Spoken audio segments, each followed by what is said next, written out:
Read by Andrea Fiore. The Power of Concentration by Theron Q. Dumont. Lesson 9.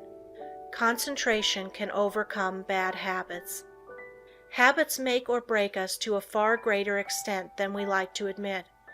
Habit is both a powerful enemy and wonderful ally of concentration. You must learn to overcome habits which are injurious to concentration, and to cultivate those which increase it. The large majority of people are controlled by their habits, and are buffeted around by them like waves of the ocean tossing a piece of wood. They do things in a certain way because of the power of habit. They seldom ever think of concentrating on why they do them this way or that, or study to see if they could do them in a better way. Now, my object in this chapter is to get you to concentrate on your habits, so you can find out which are good and which are bad for you. You will find that by making a few needed changes, you can make even those that are not good for you of service. The good habits you can make much better. The first thing I want you to realize is that all habits are governed consciously or unconsciously by the will. Most of us are forming new habits all the time. Very often, if you repeat something several times in the same way, you will have formed the habit of doing it that way. But the oftener you repeat it, the stronger that habit grows, and the more deeply it becomes embedded in your nature. After a habit has been in force for a long time, it becomes almost a part of you, and is therefore hard to overcome. But you can still break any habit by strong concentration on its opposite. All our life, so far as it has definite form, is but a mass of habits, practical, emotional, and intellectual, systematically organized, for our weal or woe, and bearing us irresistibly toward our destiny, whatever the latter may be. We are creatures of habits, imitators and copiers of our past selves. We are liable to be bent or curved as we can bend a piece of paper, and each fold leaves a crease, which makes it easier to make the fold there the next time. The intellect and will are spiritual functions, still they are immersed in matter, and to every moment of theirs corresponds a movement in the brain, that is, in their material correlative. This is why habits of thought and habits of willing can be formed. All physical impressions are the carrying out of the actions of the will and intellect. Our nervous systems are what they are today because of the way they have been exercised. As we grow older, most of us become more and more like automatic machines. The habits we have formed increase in strength. We work in our old characteristic way. Your associates learn to expect you to do things in a certain way. So you see that your habits make a great difference in your life, and as it is just about as easy to form good habits as it is bad, you should form only the former. No one but yourself is responsible for your habits. You are free to form the habits that you should, and if everyone could realize the importance of forming the right kind of habits, what a different world this would be. How much happier everyone would be. Then all instead of the few might win success. Habits are formed more quickly when we are young, but if we have already passed the youthful plastic period, the time to start to control our habits is right now, as we will never be any younger. You will find the following maxims worth remembering. First maxim: we must make our nervous system our ally instead of our enemy. Second maxim: in the acquisition of a new habit, as in the leaving off of an old one, we must take care to launch ourselves with as strong and decided an initiative as possible. The man that is in the habit of doing the right thing from boyhood has only good motives, so it is very important for you that you concentrate assiduously on the habits that reinforce good motives. Surround yourself with every aid you can. Don't play with fire by forming bad habits. Make a new beginning today. Study why you have been doing certain things. If they are not for your good, shun them henceforth. Don't give in to a single temptation, for every time you do, you strengthen the chain of bad habits. Every time you keep a resolution, you break the chain that enslaves you. Third maxim: never allow an exception to occur till the new habit is securely rooted in your life. Here is the idea: You never want to give in until the new habit is fixed, else you undo all that has been accomplished by previous efforts. There are two opposing inclinations. One wants to be firm and the other wants to give in. By your will you can become firm through repetition. Fortify your will to be able to cope with any and all opposition. Fourth maxim: seize the very first possible opportunity to act on every resolution you make, and on every emotional prompting you may experience in the direction of the habits you aspire to gain. To make a resolve and not to keep it is of little value, so by all means keep every resolution you make, for you not only profit by the resolution, but it furnishes you with an exercise that causes the brain cells and physiological correlatives to form the habit of adjusting themselves to carry out resolutions. A tendency to act becomes efficiently ingrained in us in proportion to the uninterrupted frequency with which the actions actually occur, and the brain grows to their use. When a resolve or a fine glow of feeling is allowed to evaporate without bearing fruit, it is worse than a chance lost. If you keep your resolutions, you form a most valuable habit. If you break them, you form a most dangerous one. So concentrate on keeping them, whether important or unimportant, and remember it is just as important for this purpose to keep the unimportant, for by so doing you are forming a habit. Fifth maxim: keep the faculty of effort alive in you by a little gratuitous exercise every day. The more we exercise the will, the better we can control our habits. Every few days do something for no other reason than its difficulty, so that when the hour of dire need draws nigh, it may find you not unnerved or untrained to stand the test. Asceticism of this sort is like the insurance which a man pays on his house and goods. The tax does him no good at the time, and possibly may never bring him a return, but if the fire does come, his having paid it will be his salvation from ruin. So with the man who has daily insured himself to habits of concentrated attention, energetic volation, and self-denial in unnecessary things. He will stand like a tower when everything rocks around him, and his softer fellow mortals are winnowed like chaff in the blast. The young should be made to concentrate on their habits, and be made to realize that if they don't, they become walking bundles of injurious habits. Youth is the plastic state, and should be utilized in laying the foundation for a glorious future. The great value of habit for good and evil cannot be overestimated.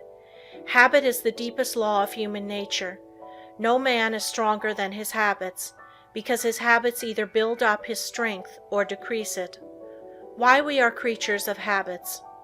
Habits have often been called a labor-saving invention, because when they are formed they require less of both mental and material strength. The more deeply the habit becomes ingrained, the more automatic it becomes. Therefore, habit is an economizing tendency of our nature, for if it were not for habit, we should have to be more watchful. We walk across a crowded street. The habit of stopping and looking prevents us from being hurt. The right kind of habits keep us from making mistakes and mishaps. It is a well-known fact that the chauffeur is not able to master his machine safely until he has trained his body in a habitual way. When an emergency comes, he instantly knows what to do. Where safety depends on quickness, the operator must work automatically. Habits mean less risk, less fatigue, and greater accuracy. You do not want to become a slave to habits of a trivial nature. For instance, Wagner required a certain costume before he could compose corresponding parts of his operas. Schiller could never write with ease unless there were rotten apples in the drawer of his desk, from which he could now and then obtain an odor which seemed to him sweet. Gladstone had different desks for his different activities, so that when he worked on Homer, he never sat among habitual accompaniments of his legislative labors. In order to overcome undesirable habits, two things are necessary. You must have trained your will to do what you want it to do, and the stronger the will, the easier it will be to break a habit. Then you must make a resolution to do just the opposite of what the habit is. Therefore, one habit must replace another. If you have a strong will, you can tenaciously and persistently concentrate on removing the bad habit, and in a very short time the good habit will gain the upper hand. I will bring this chapter to a close by giving Dr. Oppenheim's instructions for overcoming a habit. If you want to abolish a habit, and its accumulated circumstances as well, you must grapple with the matter as earnestly as you would with a physical enemy. You must go into the encounter with all tenacity of determination, with all fierceness of resolve, yea, even with a passion for success that may be called vindictive. No human enemy can be insidious, so persevering, as unrelenting as an unfavorable habit. It never sleeps, it needs no rest. It is like a parasite that grows with the growth of the supporting body, and like a parasite, it can best be killed by violent separation and crushing. When life is stormy and all seems against us, that is when we often acquire wrong habits, and it is then that we have to make a gigantic effort to think and speak as we should, and even though we may feel the very reverse at that moment, the tiniest effort will be backed up by a tremendous power and will lift us to a realization never felt before. It is not in the easy, contented moments of our life that we make our greatest progress, for then it requires no special effort to keep in tune. But it is when we are in the midst of trials and misfortunes, when we think we are sinking, being overwhelmed, then it is important for us to realize that we are linked to a great power, and if we live as we should, there is nothing that can occur in life which could permanently injure us, nothing can happen that should disturb us. So always remember you have within you unlimited power, ready to manifest itself in the form which fills our need at the moment. If when we have something difficult to solve, we would be silent like the child, we can get the inspiration when it comes. We will know how to act. We will find there is no need to hurry or disturb ourselves. That it is always wiser to wait for guidance from within than to act on impulse from without. Lesson 10. Business results through concentration. A successful business is not usually the result of chance. Neither is a failure the result of luck. Most failures could be determined in advance if the founders had been studied. It is not always possible to start a money-making business at the start. Usually a number of changes have to be made. Plans do not work out as their creators thought they would.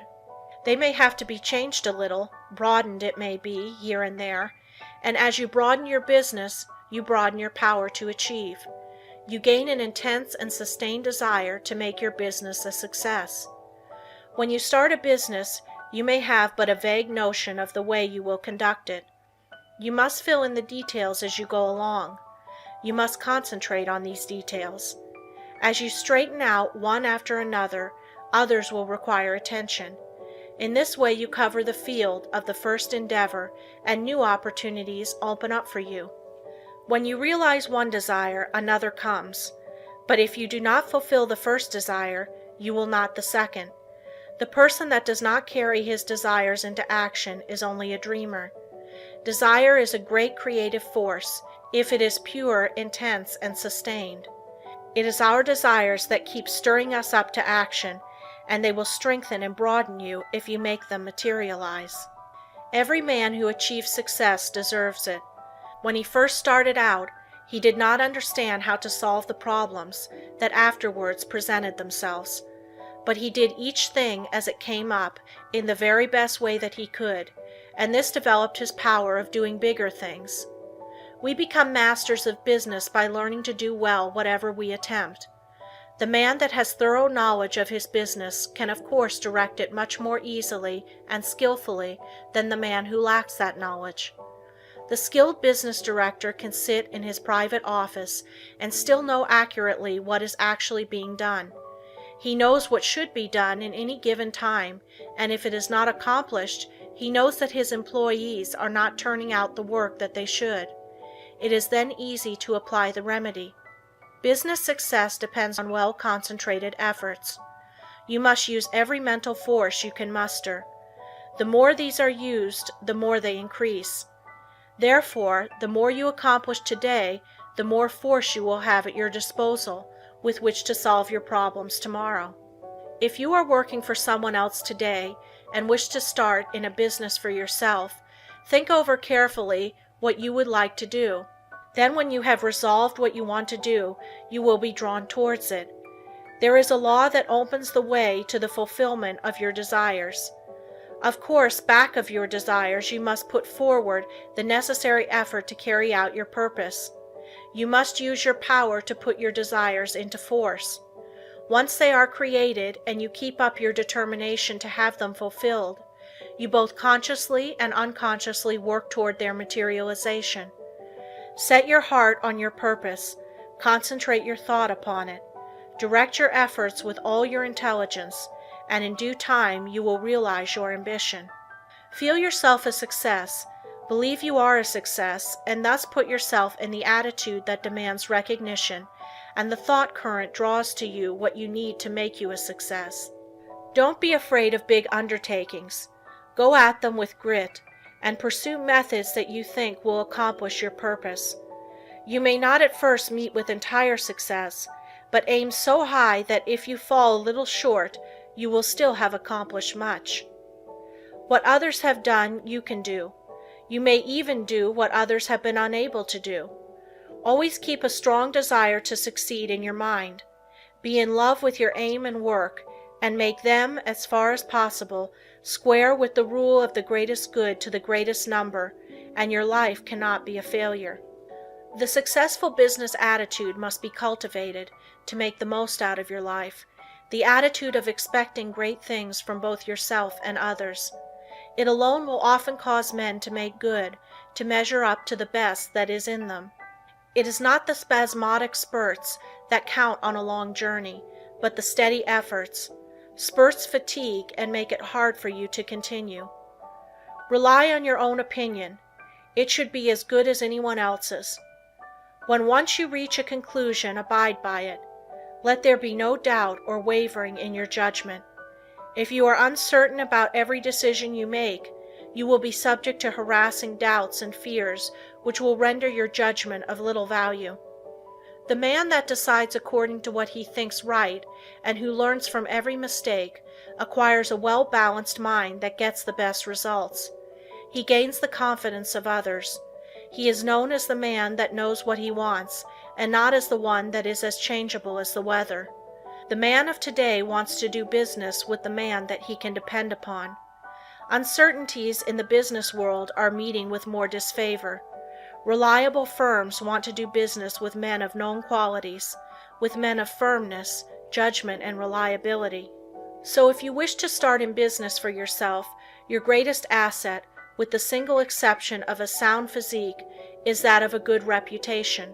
A successful business is not hard to build if we can concentrate all our mental forces upon it.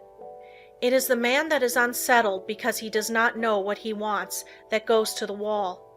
We hear persons say that business is trying on the nerves, but it is the unsettling elements of fret and worry and suspense that are nerve exhausting, and not the business. Executing one's plans may cause fatigue, enjoyment comes with rest. If there has not been any unnatural strain, the recuperative powers replace what energy has been lost. By attending to each day's work properly, you develop the capacity to do a greater work tomorrow. It is this gradual development that makes possible the carrying out of big plans. The man that figures out doing something each hour of the day gets somewhere. At the end of each day you should be a step nearer your aim. Keep the idea in mind that you mean to go forward, that each day must mark an advance, and forward you will go. You do not even have to know the exact direction, so long as you are determined to find the way, but you must not turn back once you have started. Even the brilliant men's conceptions of the possibilities of their mental forces are so limited and below their real worth that they are far more likely to belittle their possibilities than they are to exaggerate them. You don't want to think that an aim is impossible because it has never been realized in the past. Every day someone is doing something that was never done before. We are pushing ahead faster.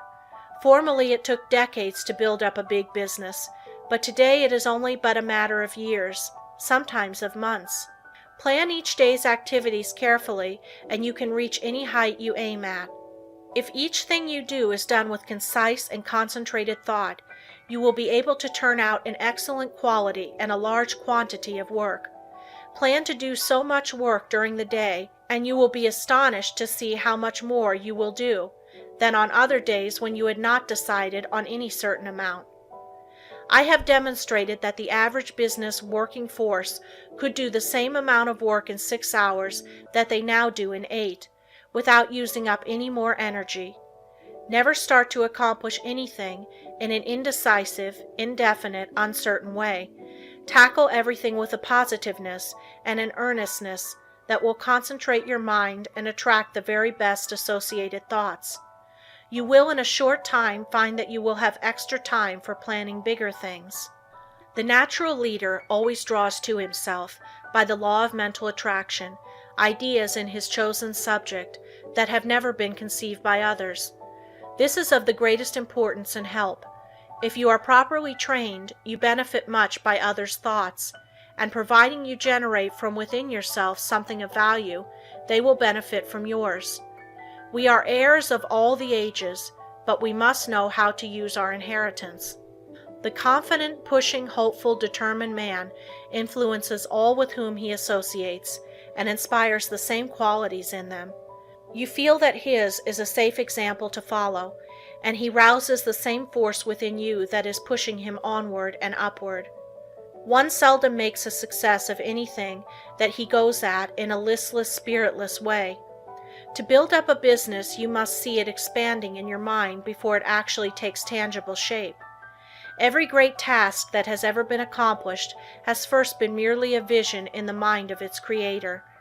Detail after detail has had to be worked out in his mind from his first faint idea of the enterprise. Finally, a clear idea was formed, and then the accomplishment, which was only the material result of the mental concept, followed. The up-to-date businessman is not content to build only for the present, but is planning ahead. If he does not, he will fall behind his competitor who is.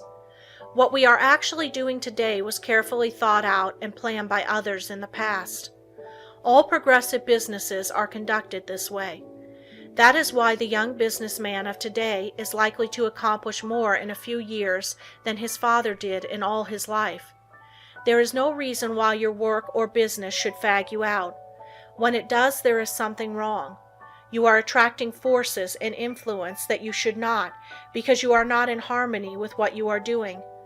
There is nothing so tiring as to try to do the work for which we are unfitted, both by temperament and training. Each one should be engaged in a business that he loves. He should be furthering movements with which he is in sympathy. He will then only do his best work and take intense pleasure in his business. In this way, while constantly growing and developing his powers, he is at the same time rendering through his work genuine and devoted service to humanity. Business success is not the result of chance, but of scientific ideas and plans carried out by an aggressive and progressive management. Use your mental forces so that they will grow and develop. Remember that everything you do is the result of mental action. Therefore, you can completely control your every action. Nothing is impossible for you. Don't be afraid to tackle a difficult proposition. Your success will depend upon the use you make of your mind. This is capable of wonderful development. See that you make full use of it, and not only develop yourself but your associates. Try to broaden the visions of those with whom you come in contact, and you will broaden your own outlook of life. Are you afraid of responsibilities? In order for the individual soul to develop, you must have responsibilities. You must manifest the omnipotence of the law of supply. The whole world is your legitimate sphere of activity. How much of a conqueror are you? What have you done? Are you afraid of responsibility, or are you ever dodging, flinching, or sidestepping it? If you are not a real man. Your higher self never winces. So be a man and allow the powers of the higher self to manifest, and you will find you have plenty of strength, and you will feel better when you are tackling difficult propositions. End of Lesson 10.